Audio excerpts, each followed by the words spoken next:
नमस्ते दोस्तों।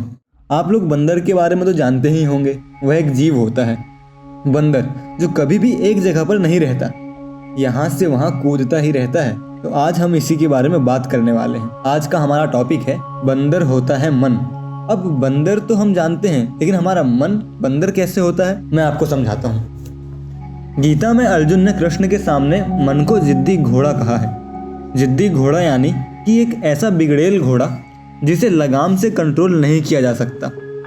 इस घोड़े पर हम बैठे हुए हैं और वह हमें वहीं ले जा रहा है जहां ले जाना चाह रहा है। गौर कीजिए कि जब अपना ही घोड़ा हमको वहां नहीं ले जा रहा है जहां हम जाना चाह रहे हैं, तो फिर दूसरों के घोड़े पर भरोसा कैसे किया जा सकता है। हम जाना तो चाह रहे थे मंदिर, लेकिन पहुंच गए कॉफी डे होम। जब हम मंदिर जा रहे थे तब अचानक मन में एक विचार आया कि क्यों ना कॉफी का मजा ले लिया जाए, और बस पहुंच गए कॉफी डे होम।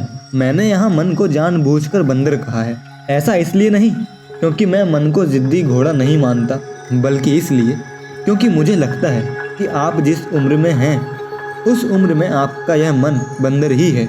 जब आप बड़े हो जाएंगे तब यह बंदर भी बड़ा होकर जिद्दी घोड़ा बन जाएगा। बंदर का मतलब है चंचल, नटखट। यह एक जगह कभी नहीं टिकता, एक डाल से दूसरी डाल पर और दूसरी डाल से तीसरी डाल पर यह लगातार उछल कूद मचाता ही रहता है। अपने में मस्त रहता है, घूमता रहता है। चने के दाने देखकर वह आपसे मांग भी सकता है और छीन भी सकता है। वैसे तो लोग बंदर से नहीं डरते, लेकिन अंदर से कहीं ना कहीं डरते भी हैं, क्योंकि पता नहीं कब वह चांटा मार दे या फिर नोच डाले। बस आप मन को बिल्कुल यही समझ लीजिए, वह कभी भी चुपचाप नहीं बैठता। दिन भर तो आप अपने मन के करतूतों को झेलते ही रहते हैं। अब हमारी समस्या यह है कि हम इस चंचल मन का करें तो क्या करें।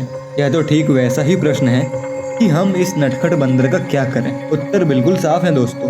करना क्या है, बस मदारी बन जाना है। मदारी बन जाइए, बंदर आपके हिसाब से नाचने लगेगा, अन्यथा वह आपको अपने हिसाब से नचाएगा। जो लोग अपने मन के मदारी बन जाते हैं वो लोग अपनी जिंदगी में कुछ भी कर सकते हैं, और जो लोग ऐसा नहीं कर पाते उनके लिए जिंदगी में कोई भी बड़ा काम करना मुश्किल हो जाता है। मेरे कहने का मतलब यह कतई नहीं है कि मन हमारा दुश्मन होता है। ज़्यादा सही यही कहना होगा कि वह ना तो हमारा शत्रु है और ना ही हमारा मित्र। मन एक सीढ़ी की तरह है। इस सीढ़ी का इस्तेमाल आप ऊपर चढ़ने के लिए भी कर सकते हैं तो नीचे उतरने के लिए भी कर सकते हैं। यह आपके ऊपर है कि आप क्या चाहते हैं। अब बात आती है कि हम अपने मन को दोस्त कैसे बनाएं या फिर उसका मदारी कैसे बने। उसे हम खुला न छोड़ें। अब यहाँ पर खुला न छोड़ने का मतलब यह नहीं है कि आप मन के गले में एक मोटी सी रस्सी बांधकर उसे अपने नियंत्रण में ले लें। मैं यहाँ यह बात जरूर बताना चाहूँगा कि यदि कभी कोई आपसे मन को रोकने की बात कहे तो आप उसे कतई स्वीकार मत कीजिएगा। आप मन को रोक ही नहीं सकते। आप क्या, कोई भी इसे रोक नहीं सकता, क्योंकि रुकना इसका स्वभाव ही नहीं है। क्या आपने कभी ठंडी आग की बात सुनी है? क्या आपने कभी सुना है कि उस मैदान के एक कोने में हवा का एक गोला एक बड़ी चट्टान की तरह चुपचाप लेटा हुआ था? आपने यह बात इसलिए नहीं सुनी है क्योंकि यह सब उन वस्तुओं के मूल चरित्र के विरुद्ध है। आग का स्वभाव ही है जलना, बर्फ की तासीर ही होती है ठंडी, और हवा का गुण है बहते रहना। ठीक इसी तरह मन का स्वभाव है हिलते रहना। इसलिए यदि आप इसे रोकने की कोशिश करेंगे तो यह उसके स्वभाव के विरुद्ध होगा और आप उसमें कभी भी सफल नहीं हो पाएंगे। तो फिर भला ऐसा क्या काम करना होगा? हाँ, उसे नियंत्रित जरूर किया जा सकता है। नियंत्रित करने का अर्थ है कि कम से कम कुछ समय के लिए तो वह हमारा दोस्त बन जाए और हमारे हितों को ध्यान में रखते हुए वही करे जो हम करना चाह रहे हैं। जब आप फिल्म देखते हैं, क्रिकेट खेलते हैं, दोस्त के साथ गप्पे मारते हैं या फिर घूमने जाते हैं, तब तो वह आपका मित्र ही होता है। तब वह आपका साथ देता है। वह साथ तब नहीं देता जब आप अपनी ज़िंदगी के सबसे ज़रूरी काम कर रहे होते हैं, जैसे कि पढ़ रहे हों, गणित हल कर रहे हों, लैब में प्रैक्टिकल कर रहे हों या फिर ज़िंदगी के कुछ महत्वपूर्ण डिसीजन ले रहे हों। उस समय आपका मन थोड़ी थोड़ी देर में आपसे छिटक छिटक कर भागने की कोशिश करता है। जब आप उसकी गर्दन की रस्सी को पकड़कर अपनी तरफ खींचते हैं तो वह थोड़ी देर के लिए आपके पास आकर चुपचाप बैठ जाता है, लेकिन फिर थोड़ी ही देर में वह भागने की कोशिश करता है।